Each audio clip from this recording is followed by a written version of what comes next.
Welcome to Strum Time. Let's begin. Today we will learn the G major chord. Let's learn how to do this. First, we need to count across.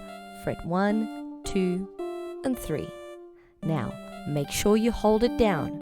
While you do this, we'll play string 1, 2, and 3. Let's try it all together now. Great! Now, let's play a song.